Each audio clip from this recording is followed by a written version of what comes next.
El otro día fuimos a una charla de ARSAT, como era el aniversario, el primer año, el 30 de septiembre del año pasado se largó el ARSAT 2, fuimos a una charla del Instituto Patria, pasaron ese video. Queríamos el video original, no lo conseguimos, entonces Carlos hizo un video del video y lo que se ve en el fondo es la pared pintada del Instituto Patria. Bueno, de todas maneras no es que ciencia, tecnología e industria nacional es solo el ARSAT, no es solo el satélite, pero está bueno meter en clima, porque acá, voy a hablar menos de lo que había pensado, pero digamos, a lo mejor los conceptos son poquitos, pero una cosa que me encantó del video y que es el que no lo vivió, a lo mejor no, es la emoción. Y no sé si lo llegó a pasar, si llegó a vibrar, porque había movimiento, pero esos días, cuando uno estaba un penal en el mundial, bueno, digamos, era igual, o sea, y los nervios en las oficinas, cualquiera que intervino en ese proyecto estaba en la garganta acá, viendo a ver si se... Fue algo espectacular. Y entonces, digamos, la ciencia, la tecnología puede despertar tanta pasión como un partido de fútbol, de tenis o de que lo sea. El tema es la pasión. Y bueno, ARSAT despertó eso. Yo no trabajé directamente en ARSAT, en INVAC, qué sé yo, pero sé, porque conozco a la gente, trabajaban 15 horas diarias los últimos días. Gente muy joven, gente de menos de 30 años, pero estaban tan involucrados con el proyecto, no pusieron ningún tipo de límite. Y eso se consigue por eso, por pasión, porque se sienten involucrados en un proyecto y además que los excede, porque creo que el chiste está en eso, ¿no? Estar involucrado en un proyecto que va más allá de uno, del ombligo de uno, ¿no? Bueno, eso es lo maravilloso de ese proyecto de ARSAT y bueno, un poco lo que quería mostrar, porque lo demás es medio, lo que viene ahora son más bien números duros, feos. Bueno, el título Ciencia, Tecnología, Industria Nacional está puesto, ¿esto tiene un señalador? Sí. Es como, de la ciencia tenemos que pasar a la tecnología, porque la ciencia sola está toda bien, la ciencia básica existe, en el país funciona muy bien, estamos muy bien ubicados teniendo en cuenta nuestra estructura, ¿no? Digamos, frente a la estructura que tenemos, nuestra parte científica está muy bien desarrollada. Pero nosotros necesitamos pasar a la tecnología, con ciencia sola no nos alcanza. Necesitamos transformar nuestra ciencia en tecnología. ¿Y de la tecnología para qué? Para nuestra industria nacional, que la tenemos que reforzar. Y más allá de cualquier pensamiento, la industria nacional es laburo, es puestos de trabajo, entonces vida de personas. En eso tenemos que pensar básicamente. Todo termina siendo eso, ¿no? Bueno, ¿por qué producción local de tecnología? ¿Por qué defender eso? Estos son simples números. En el año 2015 nada más. La tonelada de cosas que exportamos fueron $806 por la tonelada. Pero importamos 2020. ¿Eso qué quiere decir? Que lo que exportamos tiene muy bajo valor agregado, poco valor agregado, porque exportamos básicamente primarios. Entonces, acá hay una gran diferencia que termina en nuestra balanza comercial. Necesitamos meterle valor agregado a los productos. ¿Y eso cómo se hace? Con tecnología. Los del campo nos van a matar. Esto que es la historia de que el campo salva a la Argentina. Hoy nos van a matar. Porque además el campo no da trabajo. Bueno, salvo están las máquinas. Hay un desarrollo en la industria de las máquinas para el campo, pero es un sector muy chiquito. Nosotros necesitamos desarrollar esto. Y no todo el mundo lo entiende, no todo el mundo lo entiende. Así que acá también hagamos un efecto multiplicador. Esto no tiene nada que ver con la ecología, no tiene nada que ver con eso. Porque a veces me vienen con un discurso ecologista como si esto fuera, no sé, asesinarnos a todos. Pero no, necesitamos esto, no podemos negarlo. ¿Por qué? Bueno, que ya dijimos, por la soberanía nacional, por independencia económica, eso nos va a dar mayor independencia, cuanto menos tengamos que importar, vamos a estar mejor, y puestos de trabajo de toda la cadena, de los más sencillos a los más calificados. necesitamos entonces complejizar toda la matriz productiva argentina, convertir la ciencia en tecnología, bueno, repetimos un poco los conceptos y tener un desarrollo autónomo de tecnología. Y todo eso, obviamente, no puedo pensar en un desarrollo de la ciencia y la tecnología fuerte en un país que se desindustrializa, no puede ir de la mano. No voy a tener una cosa si cada vez tengo menos industria nacional.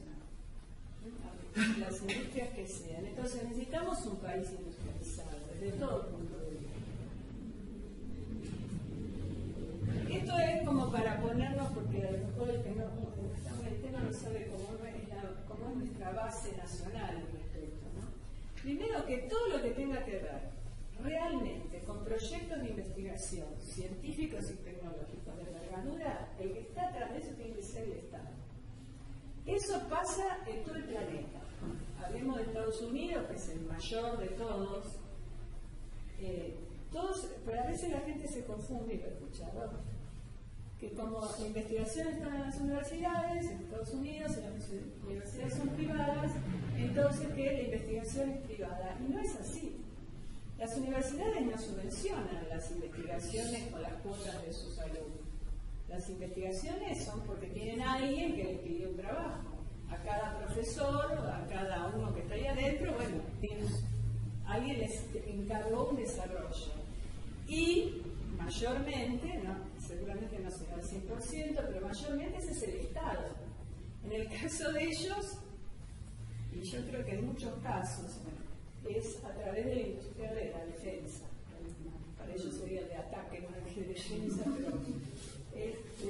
pero el ejército americano, todas las fuerzas armadas americanas llevan adelante muchísimos desarrollos a través de las universidades de Estados Unidos, que eso después se convierte en otras cosas, qué sé yo, las telas para los uniformes para que no sean atravesados por balas, después los usan para otras cosas. Pero, digamos, uno es una presencia que entra a las universidades de Estados Unidos y la presencia de las fuerzas armadas la ve en dibujos, la ve en gráficos. Pero no importa, lo que quiero decir que es el Estado. Entonces, siempre el que va a estar atrás de un proyecto fuerte de investigación tecnológica es el Estado, y mucho más en nuestro país, que no tenemos grandes empresas. Porque a lo mejor mismo en Estados Unidos las terribles petroleras que hay, o en Holanda la Shell, qué sé yo, ellos pueden encarar proyectos de investigación y desarrollo que son muy a largo plazo. Un proyecto de investigación no se liquida en 6 meses, puede ser proyectos a 10 años, a 20. ¿Quién lo banca acá? El único que lo puede soportar es el Estado. No tenemos privados que puedan hacer eso. Ni que les interese, digamos. Bueno, Alfredo leyó una historia, pasé por Techico, de centro de investigación, y un día decidieron que no querían hacer más investigación y el centro de investigación quedó con el nombre. Los privados tienen su propia visión, no es una visión del país. Entonces, bueno, en la punta de la pirámide está el poder ejecutivo, bueno, todo lo que es el Estado Nacional. Y después, en todo lo que es la cuestión de quiénes llevan adelante, todo lo que es desarrollo, ciencia, investigación, etcétera, bueno, las empresas públicas, las empresas de tecnología, ahora vamos a ver qué son, el Sistema Nacional de Ciencia y Técnica y las pymes, sobre todo las pymes de base tecnológica, ¿no? Bueno, las multinacionales, olvidémoslo, nunca van a formar parte del desarrollo autónomo de tecnología en nuestro país. Está afuera de la idea de ello, afuera de su concepto. Las multinacionales, los procesos de lo que es investigación y desarrollo, lo hacen en sus países. Lo hacen ahí, no lo hacen acá. No lo hace ninguna, absolutamente ninguna. Me pareció interesante para darles una idea de cómo es nuestro sistema nacional. Cuando hablamos del Estado, son todos los ministerios: ciencia y técnica, educación, comunicaciones, defensa, energía. El Sistema Nacional de Ciencia y Técnica son el CONICET, la CONAE, que es la Comisión Nacional Aeroespacial. Estos son todas las universidades nacionales, la CONEA, la Comisión Nacional de Energía Atómica. Nuestro sistema está metido acá dentro. Esto, bueno, ponemos un solo cartelito, pero se usa mucho, ¿no? Y las empresas públicas que están orientadas a esta misión son todas estas, que ahora vamos a ver cómo se vinculan con el resto. Me pareció que podría ser interesante. Esto me lo cacheteé acá de Borti, que bueno, tiene varias cosas, entre ellos pertenece a la CITA y a la CITA IT. CITA es de los científicos. Ciencia y Tecnología Argentina es un grupo que lo formó Filmus, y Ciencia y Técnica Argentina Instituto Patria es el mismo grupo que forma Filmus, que a veces son en un lado y a veces el Instituto Patria. Pero bueno, están los capos, más capos y capas en este grupo, están los más importantes del país, todo con reconocimiento internacional, de las ciencias duras, como llamamos física, química y todo eso, y de las ciencias blandas, que serían las sociales, blandas, pero no es una falta de respeto. ¿No? Bueno, las ciencias duras y las sociales, porque para no decirle ciencias blandas que se respetan. Bueno, este es el sistema nuestro. Y empresas de tecnología, es decir, empresas que fueron creadas para transformar ciencia en tecnología, tenemos básicamente estas dos. INVAP, que fue creada en el año 76, un año triste para crear estas cosas, pero fue creada en el 76, que justamente INF es de investigación y AP de aplicada, de investigación aplicada. Y TEC, que es más nuevita, tiene unos 3 años más o menos, fue formada por IPF y CONICET. IPF tiene, no, CONICET es 51% y IPF 49%. Y bueno, también el objetivo de ambas es ciencia aplicada a tecnología, desarrollo tecnológico del mercado. Y acá tenemos a las pymes, que en definitiva son las que nos dan de comer. Bueno, esto es simplemente ver las relaciones jerárquicas, es decir, de ciencia y tecnología depende del CONICET y CONAE, de la CONAE, Comisión Nacional de Energía Atómica, de Aeroespacial, depende de la empresa BEN. Estos son los que, bueno, después entro en detalle. Bueno, del Ministerio de Comunicaciones depende el ARSAD, el de Defensa, Fabricaciones Militares y Fábrica de Aviones. Del de Energía, CONEA. NASA es Nucleotrónica Argentina, y no son los de Atucha 2. Y bueno, el IPF, ¿no? De IPF y TEC, acá faltaría una flechita más. Pero ese es cómo están relacionados. Estos son los flujos de fondo. Obviamente los fondos salen de acá, del Estado, y van a los distintos sectores. Pero más allá de cómo van, y aparte ven que es todo cruzado, porque, qué sé yo, por ejemplo, uno le pide trabajo, le da la plata a este le pide trabajo por ejemplo, CONEA le pide trabajo a INVAP le pide trabajo a todos, en realidad INVAP lo ofrece a todos. BEN le pide trabajo a ITEC, IPF obviamente le pide trabajo a ITEC, pero todos tienen que ver con las pymes. O sea, toda esta cadena termina en las pymes. Si desarticulamos esta cadena, nos quedamos sin las pymes, y las que dan trabajo son las pymes. Flujo de conocimiento, que no es lo mismo del flujo de fondos. El flujo de fondos salía todo de acá, el flujo de conocimiento no sale nada de ahí. Pero bueno, flujo de conocimientos, obviamente, el flujo de fondos de las universidades no sale nada, pero de flujo de conocimiento sí. Y tenemos buenas universidades, a pesar de todo, seguimos teniendo buenas universidades públicas, el sistema público sigue siendo mejor que el privado. Sobre todo, puedo jugar a la licenciatura básica. Bueno, y todas estas flechitas, después ustedes lo van a tener, lo que ponen y aquí en la web, si lo quieren ver más en detalle, pero es cómo se vinculan todas. Y acá también hay algo interesante con las pymes. Cuando vimos flujo de fondos, vimos que, bueno, todo llega a las pymes, se le pide trabajo a las pymes responden con trabajo. Cuando se trata de conocimiento, justamente, las pymes responden con trabajo, entonces las relaciones ya van para los dos sentidos. La empresa le pide trabajo a la pyme devuelve conocimiento, devuelve desarrollo, porque bueno, todos estos tercerizan un montón de cosas, Y hay centenares de empresas que están dando vuelta alrededor de todas estas empresas grandes. Hay centenares de estas empresas pequeñas que están dando vuelta alrededor. Bueno, esto es un gráfico que lo voy a decir un poco rápido para no entrar en mayores detalles que después llegar a meter la pata, pero lo que quería mostrar básicamente es cómo creció el Producto Bruto Industrial entre los años, que era de más o menos del 2000, bueno, no nuestra década, nuestros 15 años, bajó un poco al final, pero digamos hay una fuerte pendiente positiva. Y más allá de... Y esto es trabajo, bueno, trabajo empieza en el 2003, acá Anaí es la que va a hablar de esto, pero bueno, empezamos, ya sabemos, en el 2003 con estos porcentajes de desocupación y en el 2015 con estos, más allá del valor, mucho más chiquito, ¿no? Decía que más allá de un gráfico, yo no sé si ustedes, alguno anda por... por la zona de San Martín, la zona industrial de San Martín, que en una época era un páramo, digamos, en los últimos años uno llegaba a las 8 de la mañana y no tenía dónde meter el auto. Conozco empresas que querían ampliarse y no podían en la zona porque no quedaba 1 centímetro cuadrado libre. Y eso me dice a mí mucho más que cualquier índice que haya desarrollado cualquiera. Ahí estaba.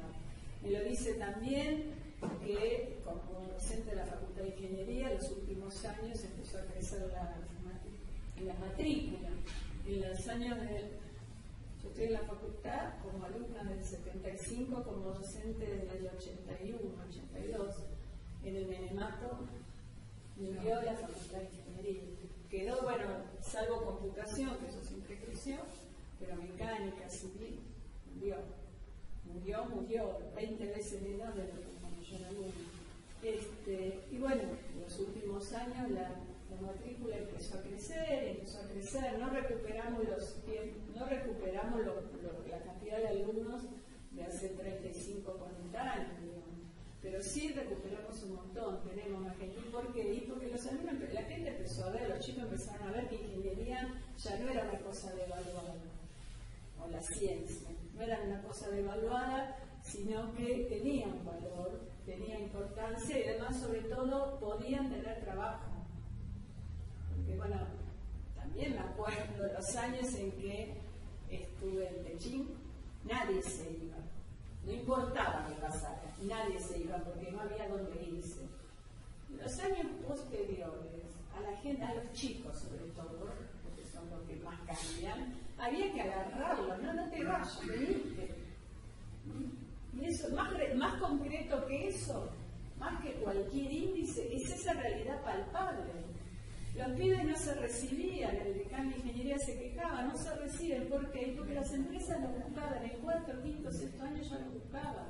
Y no estoy diciendo un verso, es una realidad, que la conozco de lo cotidiano. De cuando, tenemos más trabajo, no tenemos quien lo haga. Lo busquemos, ¿sabés de alguien? No, están todos trabajando.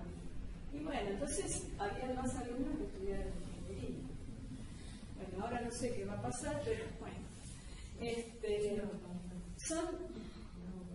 Son las cosas que tenemos que incorporar y repetir. Entre todo, voy a poner algunas cositas que yo creo que ustedes ya lo conocen todos básicamente, pero las cosas que pasaron entre el 2003 y el 2015 que confirman algo que estaba en la vocación del kirchnerismo, que era el desarrollo de la industria nacional, el desarrollo tecnológico. A veces fue el ponchazo, a veces... No sé si era un plan que en el 2003 ya lo tenía diseñado, creo que no, pero la verdad que fueron mostrando, desde el 2004 en adelante, fueron demostrando, dando hechos que decían, sí, esta gente está en esa línea, quieren eso. Y bueno, yo a eso obviamente apoyaba. Por ejemplo, Ministerio de Ciencia, Tecnología e Innovación Productiva, había una Secretaría de Ciencia y Tecnología. Hasta el 2007 teníamos una secretaría, no es lo mismo una secretaría que un ministerio. lamentablemente el ministro que estuvo en 2007 al 2015, bueno, lo dejamos a un costado. Pero bueno, en esa época todo bien, el ministro viene Barañao, que se quedó con este gobierno y ahora critica al anterior. Después que estuvo 8 años y que ese gobierno hizo todo lo que pidió y se lo dio. Todo lo que pidió se le dio. Ahora vamos a mostrar las cosas que el señor pidió y se le dio. El presupuesto del ministerio pasó el 0,3%, que se refería a la secretaría, a un 0,6% del presupuesto nacional. Uno dice 0,3, parece chirola, pero el presupuesto nacional es un montón de plata. CONICET, ya lo mencioné, el Consejo Nacional de Investigaciones Científicas y Técnicas, más allá de estos números, cuadruplicó presupuesto entre el 2003 y 2015. Y no solo esto, sino que conceptualmente intentaron hacer otra cosa. El presidente CONICET en esta época, por lo menos los últimos años, fue Salvarezza, un tipo muy copado. Y que, ¿cuál es el problema de CONICET? Es que hubo siempre una forma de evaluación que era a paper publicado. El que no publica, no crece. Entonces, la gente, no, si me meto en un desarrollo tecnológico que implica hacer experimentos y qué sé yo, y que no publica. El que hace eso publica, no sé, después de un año, después de 2, no puede publicar permanentemente. Entonces, quedó fuera de la carrera. La gente no se desempeñaba en eso.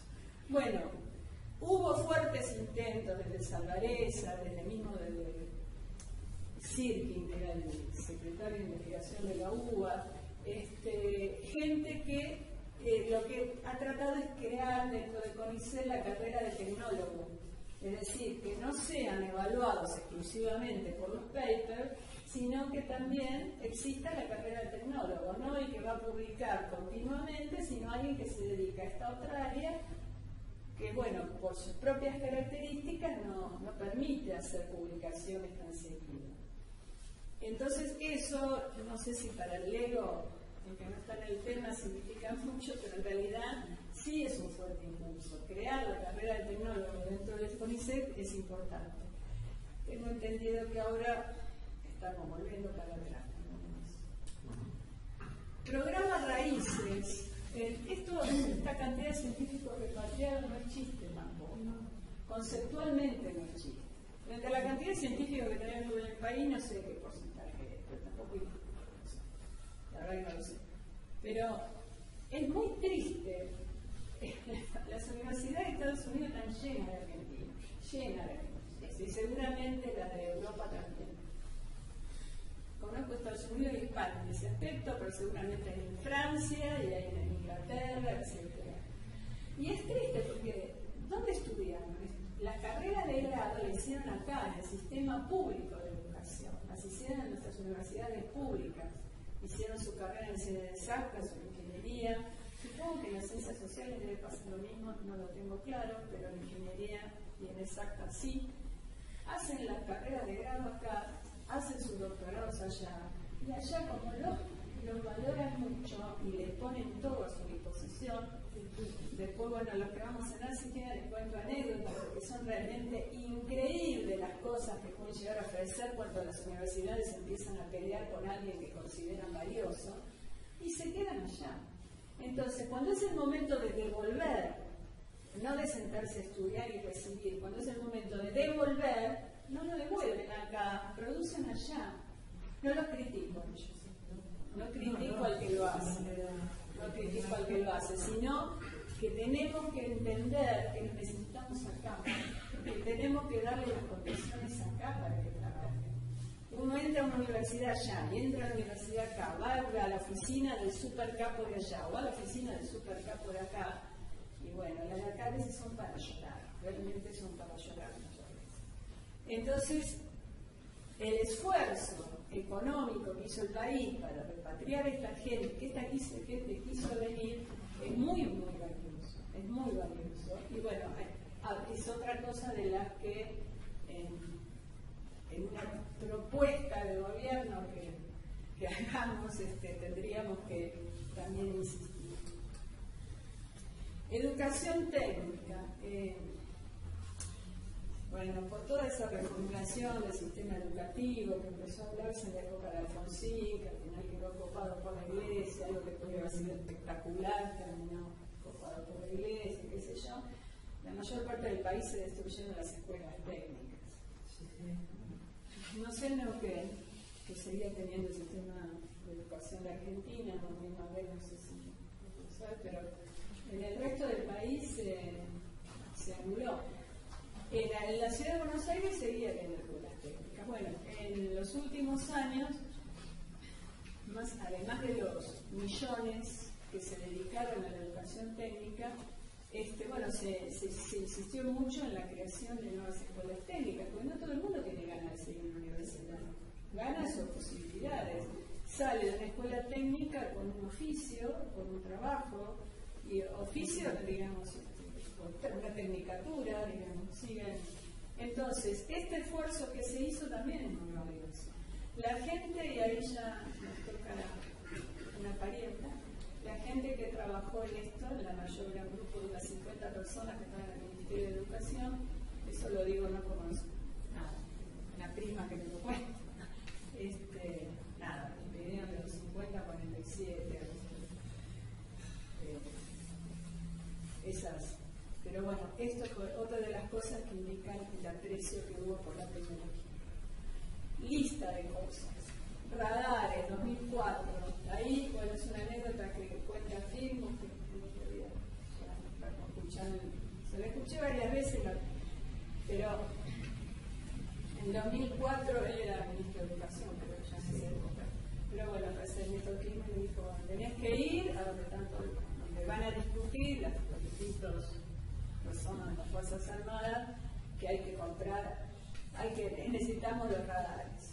Y yo no sé nada, yo no sé nada de eso, como ven yo, no me importa que no sepa nada. Vos, cuando terminan de hablar, les tenés que decir, no vamos a comprar nada, lo vamos a hacer nosotros.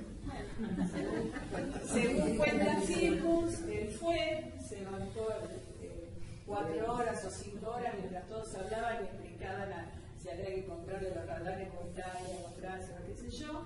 Cuando terminaron de hablar, dijo, bueno, todo bien, pero lo vamos a hacer acá, no vamos a comprar nada.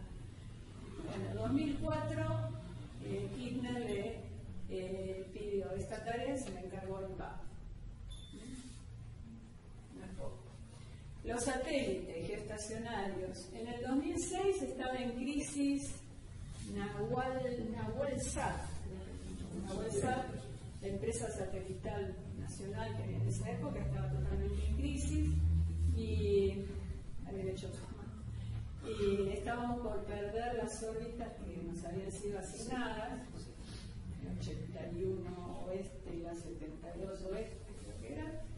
Y bueno, y ahí también, 2006, Néstor Kirchner dijo, bueno, creamos ARSAT, Argentina Satelital, Empresa Nacional de Comunicaciones, con el monopolio en ese momento de las comunicaciones satelitales, y bueno, ahí ARSAT, ahí creció ARSAT, en Benavides, un espacio impresionante de no sé cuántas hectáreas, una estructura muy, muy importante, y los ARSAT 1 y 2, que son los satélites geoestacionarios, que esos en particular se los encargó a INVAP. En ARSAT no solamente tiene que ver o sea, ARSAT fue la empresa cliente de INVAP para el tema de los satélites, ¿no? Sí. La que generó, la que armó los satélites fue INVAP, con un montón de pymes alrededor, ¿no? Pero ARSAT fue cliente. Pero en ARSAT había muchas cosas, digamos, uno entraba en ARSAT, iba viendo las ventanillas, iba viendo paca, por ejemplo, las distintas ventanas ahí, porque ahí estuvo lo de la TV digital abierta y distintas cuestiones. El tema de la TV digital abierta, ¿y cuál es la importancia de la TV digital? Que más allá de lo que nos pasa en la ciudad, de que tenemos acceso a un montón de cosas más, la TV digital llegó a donde no llegaba nada. Podemos discutir, algunos me dirían muy cínicamente, bueno, mejor que no vean televisión, bueno, habría que preguntarles a esas Pero además la programación, digamos. Además de la programación. No, tantos años. No, pero además de la programación, digamos. no está bueno que estar en este planeta aislado y no tener nada, digamos. Porque además, bueno, después lo vamos a ver también, está el Plan Argentina Conectada. Esto lo pongo acá porque, bueno, dependió de ARSAT. Este es el proyecto del red troncal de fibra óptica, que también lo que permitía es eso, que llegara de sistemas de comunicaciones a lugares perdidos.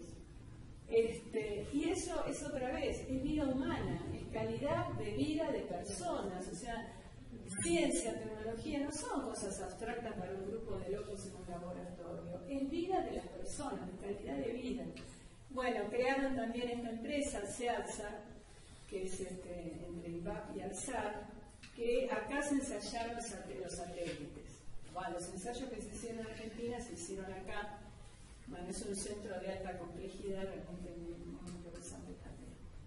Los lanzadores satelitales, todo el proceso que hace la Comisión Nacional de Energía, la aeroespacial,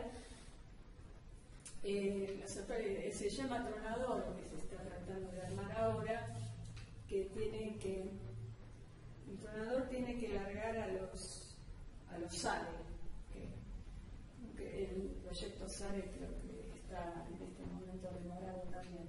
Pero bueno, se está trabajando en estos, desde hace unos cuantos años se está trabajando en este lanzador cohete. Es un cohete, ¿no? Sí, lanzadores son cohetes. Los lanzadores son cohetes. Tenemos ITEC, que ya lo mencioné, Atucha 2, que ya saben que... fue interesante esto también, cuando decidieron, que fue también Néstor, decidió terminar Atucha 2. La ingeniería de Atucha 2 tenía varias décadas, los planos estaban en papel, nada de computadora, o sea, todo había quedado, y la gente de aquella época ya no estaba. Entonces hubo que estudiar lo que estaba hecho de muchos años atrás, y bueno, y algunas cosas hubo que cambiarlas, lo que sea, pero digamos, fue un trabajo también muy, muy importante que tuvieron que hacer todos los técnicos que estuvieron en Atucha 2, bueno, en la NASA argentina, ¿no? FADEA, Fábrica Militar de Aviones, esto ya, el impulso de FADEA ya fue la época de Cristina. FADEA trabajó muy mal, hasta 3 años, 4 trabajó muy mal. Había cosas feas, Bueno, en algún momento tomaron la decisión que FADEA tenía que empezar a trabajar bien, echaron a todo el mundo de FADEA y entró a INVAP, siempre está INVAP. INVAP prestó a uno de sus tipos más importantes, Tulio Calderón, a dirigir FADEA. Y bueno, el FADEA empezó a crecer, empezó a funcionar. Está en las puertas de los Embraer, o sea, alguna otra cosa con Brasil. Tenían el encargo de hacer 50 aviones Pampa, desarrollaron proyectos, después esto viene, estoy adelantando, proyectos de un avión de entrenamiento para un solo tripulante, un proyecto de un avioncito no tripulado, de SARA, para control de fronteras. Se desarrolló todas esas cosas y se estaban haciendo, pero por lo menos estos 2 avioncitos quedaron paralizados. No se están haciendo más. A Tulio Calderón ni siquiera le llegó un telegrama de despido. Uno le decía, no, sigo, qué sé yo, estoy. Y un buen día él iba caminando por FADEA, apareció el interventor de FADEA, como se llame, no sé el nombre, y le dijo, ¿qué sé? ¿Vos todavía acá? Así fue que se enteró de que se tenía que ir de FADEA. Porque no es un problema de su salario, sino el problema es nuestro. El problema en realidad es nuestro. Bueno, esto es para esquematizar, esto es INVAP. No, tiene un buen lugar. INVAP es una empresa del Estado, una sociedad anónima, que el dueño era Río Negro y la Comisión Nacional de Energía Atómica. Esto fue creado a partir del Balseiro, en realidad fue como una necesidad del Balseiro que necesitaba, digamos, ya tener una aplicación tecnológica y, o sea, como iniciativa del Balseiro. El Balseiro es la universidad que más importante que tenemos en cuanto a ciencia, la parte nuclear, depende de la CONEA, de la Comisión Comisión Nacional de Energía Atómica, o sea, con Ea Balseiro crearon INVAP en el 76. Estaba al frente Barroto, no sé si ya en esa época, el Barroto es el mismo que está ahora al frente de CONAE, de la Comisión Nacional de Energía. Es un tipo muy emprendedor, muy particular, y después la gente que estuvo en INVAP le dio un impulso muy fuerte, además con muchísima inteligencia y muchísima pasión, las dos cosas tienen. En el momento, porque ¿qué significa que sea sociedad del Estado? No una empresa del Estado, sino una sociedad del Estado, una sociedad anónima, que no está mantenida por el Estado. Es una empresa, tiene que vender para mantenerse. Es conceptualmente diferente a la empresa del Estado, que ya en el presupuesto nacional dice tal empresa tiene que ir tanta plata. No, INVAP tiene que vender. Está bien, en los últimos años su principal cliente fue el Estado, pero fue un cliente. No es que le tiene que dar, le daba plata por mano. Y fíjense los tiempos. Bueno,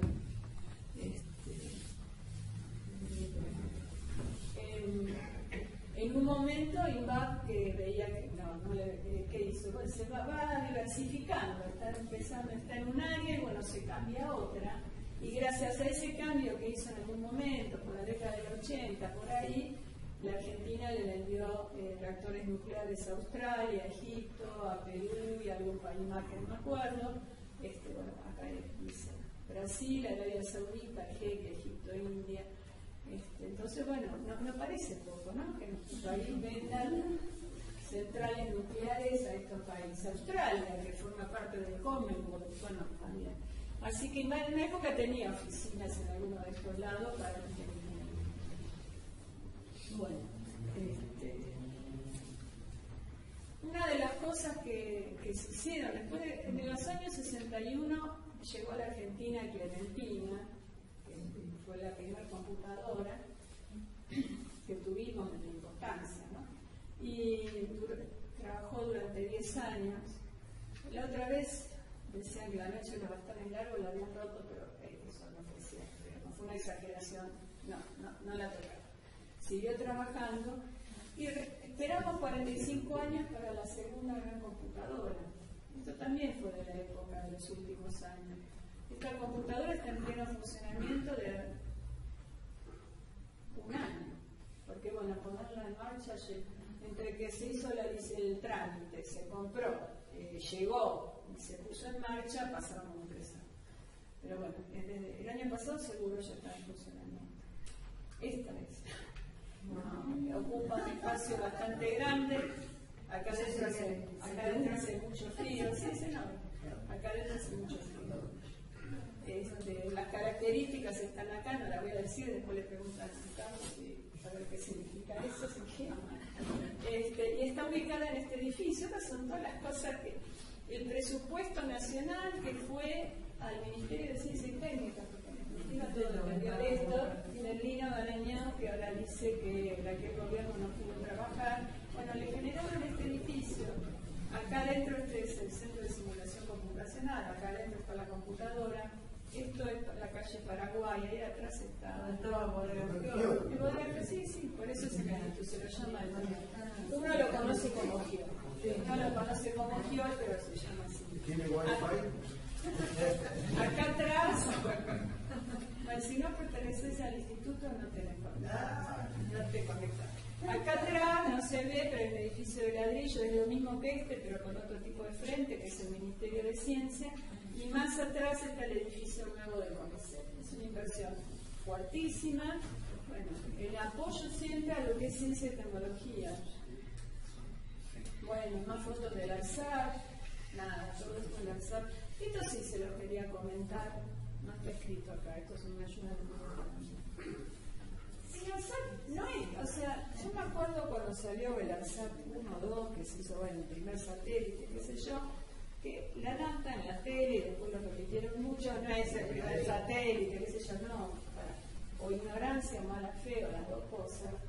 No, claro, tenemos un montón de satélites, tenés satélites de observación, satélites que predicen clima, satélites que estudian la Tierra, etcétera. Pero satélites, y aparte son satélite de 300 kilos, satélite de 3 toneladas no teníamos otro, satélite geoestacionario no teníamos otro, la tecnología es distinta, lo que va adentro es distinto, es todo distinto. Entonces no era lo mismo. Pero bueno, el tema es que la gente lo repite. Bueno, hay que decir, venga, pará, en eso era el primero. Los otros son otra cosa mucho más simple. Y además, algo que es interesante resaltar, uno no es que va ahí a la Guayana francesa y le dice a los... Porque bueno, no tenemos lanzador para lanzar un cohete, el satélite de 3.000 kilos, no lo tenemos acá. No lo tenemos acá el satélite lanzador. Entonces hay que ir a lanzarlo allá. Bueno, entre varios lugares se eligió este. No es que uno va ahí y le dice, mira, tengo un satélite, metelo en tu cohete y largarlo. No, estos tipos no se arriesgan. No se arriesgan. Entonces, para que acepten lanzar el satélite que uno les pide, hay que cumplir un montón de normas que lo establecen estos, la Agencia Espacial Europea. O sea que después que el satélite pasa todas las normas, todos los estudios, el rápido, todo lo que sea dentro del país, tiene que satisfacer a estos. Y recién después llega, lo lanzan. Entonces hay una certificación de la calidad tecnológica. A mí me duele mucho cuando la gente dice, pero lo que hacemos en este país, no, pará. Hay cosas que sí las hacemos bien. No hay gente que sí hace las cosas bien. Bueno, esto es las áreas que debería cubrir el ERSAT. La ley, ya la escucharon el video hace un rato, Cristina Kirchner publicó esta ley como para proteger el plan satelital geoestacionario argentino. Había que hacer un montón de cosas, estaban programados 8 satélites, etc. Para lanzar 3, que el contrato ya estaba firmado y qué sé yo, fue suspendido por este gobierno. Este es el SARA que le decía, esto no está tripulado, el sistema SARA es el Sistema Aéreo Robótico Argentino. Bueno, es otra de las cosas que se habían diseñado y se estaban trabajando. Esto era televisión digital abierta, bueno, ya no vamos a entrar en detalles. El radar primario que les hablé es esa cosa que está ahí atrás. El SAOCON, Satélite Argentino de Observación con Microondas. Esto está para... Se supone que lo tendrían que lanzar en el 2017. No creo que sea así. Ahora, esto depende de la Comisión Nacional Aeroespacial, que ahora depende del Ministerio de Ciencia y Tecnología, porque antes dependía del Ministerio de Planificación. Antes dependía del Ministerio de Agricultura, ahora depende del Ministerio de Ciencia y Tecnología. No sabemos si es por eso, que porque el ministro del otro gobierno se quedó y ahora habla más del otro gobierno y entonces le dan la plata. Por algún motivo, hay unos cuantos proyectos que dependen de la Comisión Nacional Aeroespacial siguen vigentes. Así que estos proyectos siguen. No creo que en el 2017, porque está atrasado. Bajaron el presupuesto, ¿no? Bajaron el presupuesto. Sí, ahora vamos a eso. Sí. Bueno, entonces es como que acá un pequeño resumen del 2016 queda acá, hasta el 2015 queda acá. Había un estudioso de lo que es ciencia y técnica, Barsky, en la década del 60 llamaba a todo lo que era el proyecto de un país en cuanto a desarrollo tecnológico, lo llamaba al estilo tecnológico. Bueno, algunos científicos ahora han sacado a relucir el término nuevamente y por eso dice, se desarrolló en el país un estilo tecnológico que impulsa el desarrollo nacional de tecnología. Y bueno, las empresas del Estado encabezando grandes proyectos, los centros del Sistema Nacional de Ciencia y Tecnología, las universidades. No nos olvidemos que tenemos 9 universidades nacionales nuevas, que además de impulso de ciencia y tecnología hay un montón de gente que está estudiando que no podía estudiar antes. Y bueno, y el desarrollo de las pymes, en particular PBT de base tecnológica. Esto, con todos sus vaivenes, con todo, creo que fue francamente exitoso. Ahora vamos a la realidad nuestra. A partir del 2014 en realidad ya tuvimos un bajón en el presupuesto nacional en el presupuesto de ciencia, tecnología e innovación.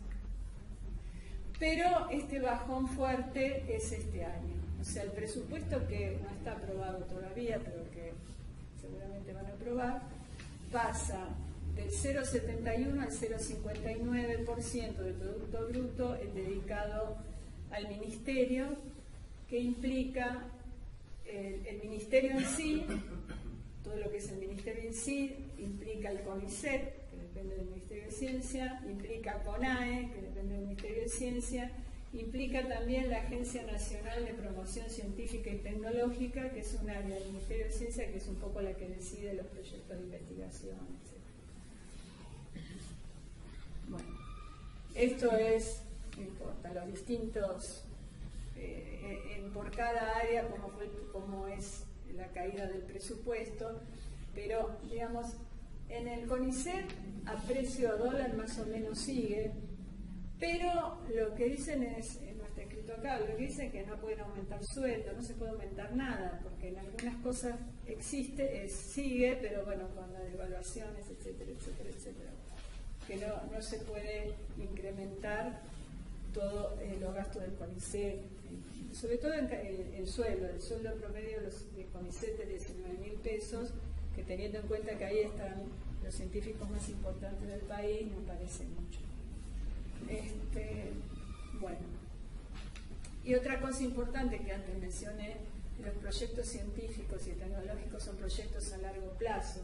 Entonces, si querés tener eso en la sociedad, el impacto no va a ser mañana, va a ser dentro de 10 años, dentro de 20. Si interrumpís ahora, si generás una pérdida ahora, bueno, no solo perjudicás el futuro, sino todo lo que hiciste antes. Por eso es tan terrible. Nos duele tanto la interrupción del ARSAT, por ejemplo. Porque todo el conocimiento previo de estos años se pierde, porque la gente no se queda sentada esperando a ver si dentro de 5 años van a otra vez trabajar en eso.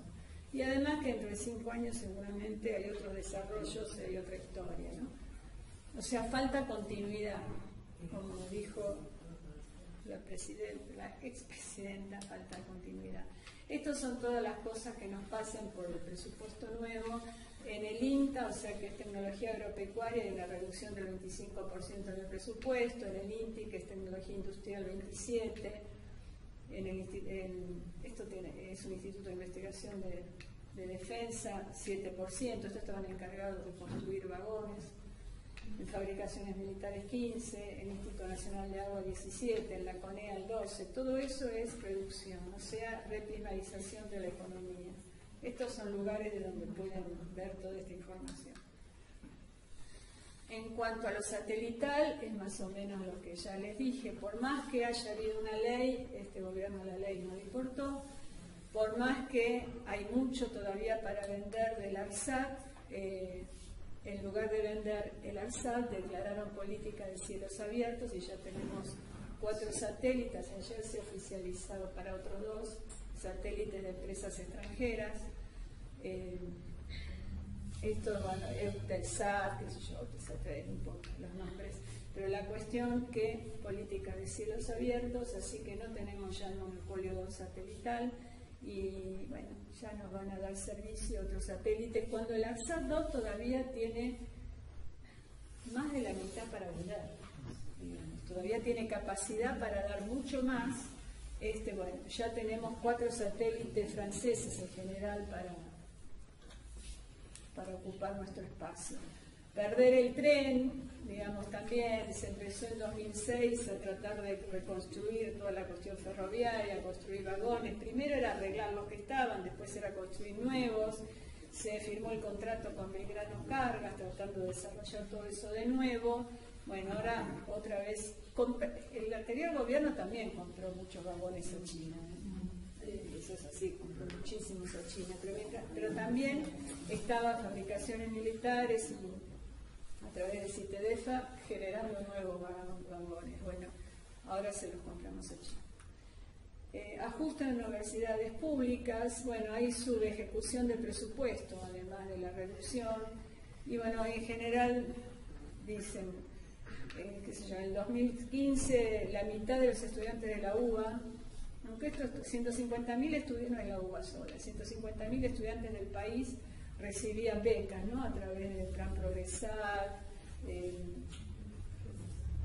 conectado con el FINES, conectados con el FINES también, los que terminan en secundario y todo eso, tenían, bueno, había mucho dinero puesto en eso.